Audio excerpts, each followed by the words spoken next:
We start. In view of the arbitrator reserving arbitral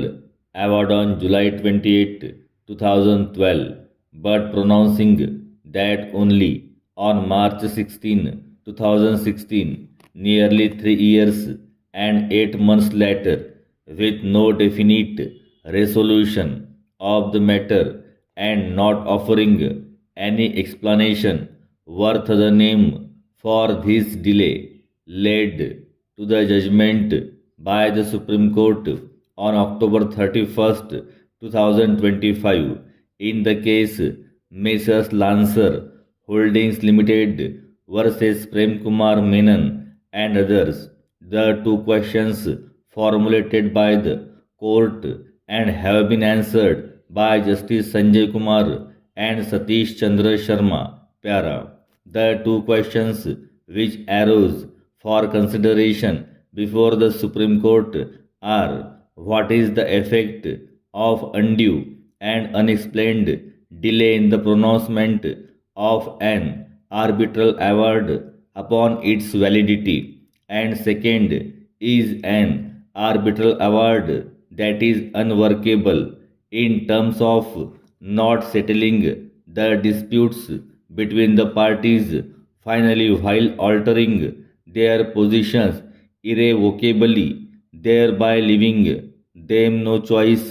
but to initiate further litigation liable to be set aside on grounds of perversity, patent illegality, and being opposed to the public policy of India. If so, would it be a fit case for exercise of jurisdiction under Article 142 of the Constitution para? The issue of delay in the delivery of an arbitral award is now relevant only in the context of the period prior to insertion of Section 29A in the Arbitration and Conciliation Act 1996, which put in place stringent timelines for passing off an arbitral award para. During that earlier era, the question as to whether long delay in passing of the award would impact its validity to the extent of that award being set aside on the ground under Section 34 of the Act of 1996 was considered by different high courts para. In the judgment of the case Harji Engineering Works Private Limited and another versus Bharat Heavy Electricals Limited and another 2008 153 DLT 489, Delhi High Court judge formulated the question as to whether the delay of more than 3 years and thereafter the haste with which the award was passed made the contrary to public policy, noting that Section 28 of the erstwhile Arbitration Act 1940 empowered the court to enlarge the time for making an award otherwise amounted to grave misconduct and sufficient to set aside that award under sections 30 and 33 thereof. The said judge observed that no specific period was prescribed in the Act of 1996 for making and publishing the award. Reference was made in the judgment of the case Gayatri Balaswamy versus ISG Novasoft Technologies 2025 SCC 1 to the earlier Constitution bench decision. In the judgment of the case Shilpa Sailesh versus Srinivasan 2023 14 SCC, which summarized the scope of the power under Article 142 of the Constitution and particularly Para 19 thereof, which reads as under Para. Given the aforesaid background and judgments of this court, the plenary and conscious power conferred on this court under Article 142(1) of the Constitution of India, seemingly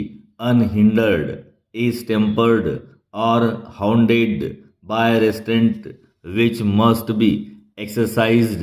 based on fundamental considerations of general and specific public policy. Fundamental general conditions of public policy refer to the fundamental rights, secularism, federalism, and other basic features of the Constitution of India. Specific public policy should be understood as some express preeminent prohibition in any substantive law and not stipulations and requirements to a particular statutory scheme. It should not contravene a fundamental and non-derogable principle at the core of the statute para. Even in the strictest sense, it was never doubted or debated that his court is empowered under Article 142(1) of the Constitution of India to do complete justice without being bound by the relevant provisions of procedure if it is satisfied that the departure from the said procedure is necessary to do complete justice between the parties para. The question framed for consideration in these appeals have been answered as under delay in the delivery of an arbitral award by itself is not sufficient to set aside that award. However, each such case would have to be examined on its individual facts to ascertain whether that delay had an adverse impact on the final decision of the arbitral tribunal, whereby that award would stand vitiated due to the lapses committed by the arbitral tribunal owing to such delay.